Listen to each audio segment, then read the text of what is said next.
Sebelum terjadi COVID, dunia ekonomi mengalami guncangan cukup besar di mana perilaku milenial dan zilenial yang saat ini usianya antara 10-23 tahunan, para teenager plus minus, dan kaum milenial yang usianya antara 23-40 tahunan mempunyai perilaku yang berbeda dengan generasi di atasnya, kaum generasi X dan baby boomer. Generasi milenial dan zilenial disebut generasi digital. Mereka ngacak-ngacak cara berbisnis kaum kolonial generasi di atas mereka. Generasi digital itu kejam. Mereka membunuh banyak hal. Yang dibunuh adalah apa yang generasi atasnya lakukan, mereka tidak lakukan lagi. Salah satunya yang dibunuh adalah perkantoran, jam kerja kantor, bentuk organisasi kantor dan usaha. Semua nggak seperti dulu lagi. Dunia bisnis terlalu formal, pakai absen misalnya, atau HRD-nya yang ketat, kecuali pabrik. Mereka nggak suka dan nggak mau melakukan itu. Pokoknya mereka mematikan dan merubah hal-hal yang disukai oleh orang tuanya. Misalnya lagi, perilaku suka traveling, juga suka bosenan, sehingga tempat tinggal sukanya pindah-pindah, kerjanya pindah-pindah, nggak baca buku tapi nonton,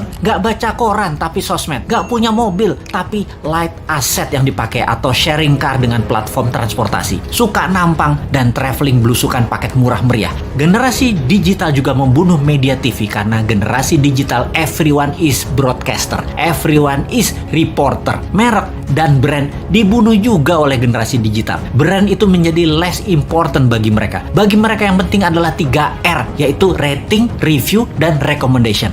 Lalu masuk masa COVID. Mendadak dunia bisnis menjadi harus digital. Tepatnya dipaksa menjadi digital. Dipaksa jualan lewat platform marketplace. Dipaksa jualan lewat iklan di sosmed. Dipaksa menggunakan gadget di tangan bisnisnya. Dunia UKM Indonesia tidak banyak yang siap. Tidak banyak yang paham. Dan dunia bisnis selama pandemi yang tidak janji kapan berakhirnya, kapan herd immunity-nya tercapai, tidak tahu kapan dunia terbebas dan menyelesaikan pandemi ini, maka dunia brick and mortar, dunia bisnis bata dan semen menjadi terancam. Apa saja dunia bata dan semen itu? Seperti gedung sekolah, tempat wisata, hotel, ruko, mall, perkantoran, crowd gather event seperti bioskop, konser, sport event, musik event, MICE, semua menjadi menggantung bisnisnya. Dibuka nggak terlalu untung, ditutup pasti rugi. Bisnis semen dan bata karena pandemi, pengunjungnya dan aturannya sering on off. Akhirnya mereka harus segera pivot. Hiburan pindah ke rumah, pindah ke tangan, pindah ke gadget. Pokoknya semuanya pindah ke digital.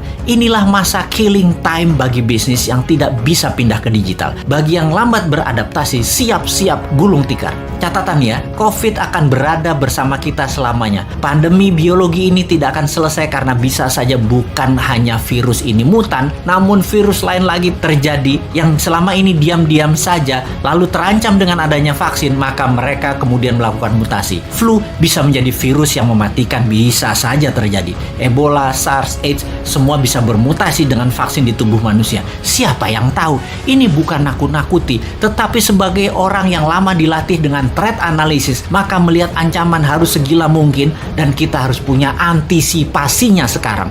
Jadi tidak ada kata post pandemic, yang ada adalah bagaimana mengambil peluang dan tetap survive di masa ini. Selama 5 tahun ke depan, masa kegelapan sebagian dunia bisnis mungkin bisa lama terjadi. Sekali lagi, sebagian dunia bisnis lama masuk masa kegelapan dan akan musnah. Dalam 5 tahun ke depan ada 30% macam bisnis baru dan ada 30% macam jenis pekerjaan yang baru lahir. Dalam 10 tahun ke depan ada 60% pekerjaan yang sekarang ada musnah dan ada lebih dari 60% pekerjaan baru yang saat ini belum ada macamnya akan muncul. Yang paling parah adalah pemerintahan. Kalau menggunakan cara lama, pola pikir lama, banyak negara yang akan musnah. Inilah yang mau kita ingatkan ke depan. Pastikan calon pemimpin ke depan mengerti apa yang akan terjadi ke depannya nanti. Calon pemimpin ke depan harus punya tim yang solid dan berpengalaman dunia internasional. Calon pemimpin ke depan tidak hanya dia populer, tapi dia paham dan terbukti bisa menjadi pemimpin visioner dan leader yang tegas. Kalau dilihat di etalase saat ini yang akan memimpin ke depannya,